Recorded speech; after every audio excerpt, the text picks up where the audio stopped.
বিভিন্ন জনে, কেউ ডাক্তার, কেউ ইঞ্জিনিয়ার, কেউ ব্যারিস্টার, কেউ উকিল, কেউ ম্যাজিস্ট্রেট, সবাই তাদের যা স্ব পেশা দিয়ে আয় করে তাদের জীবিকা নির্বাহ করে। কিন্তু একজন শিল্পী জীবিকা নির্বাহ করবে কি দিয়ে?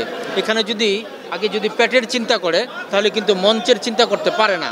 সেই ক্ষেত্রে সরকারি বরাদ্দ শিল্পীর জন্য কতটুকু প্রয়োজন, অবশ্যই এই যে নাটকের জন্য কতটুকু প্রয়োজন, এটা অবশ্যই সরকারি বরাদ্দের দরকার আছে। কারণ পেট বাঁচলে আপনার সব কিছু করা সম্ভব।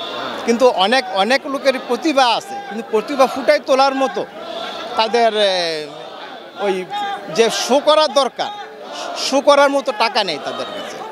আর মূলত তাদের একটা কর্মসংস্থান যদি থাকতো তো আরও ভালো হতো। এই সংগঠনের কাছে আপনার প্রত্যাশা কি? আমি মনে করি এখানে অনেক প্রতিভাবান লোক আছে যাদের অবহেলিতভাবে রাখা হয়েছে। কেন, কী কারণে রাখা হয়েছে সেটা আমি জানি না। তবে বলবো যারা নবনির্বাচিত যারা আসবেন তারা যেন এই বিষয়টার দিকে একটু লক্ষ্য রাখেন, প্রশিক্ষণে রাখেন, আর কর্মশালাগুলো যাতে সুন্দরভাবে উদযাপন করতে পারে।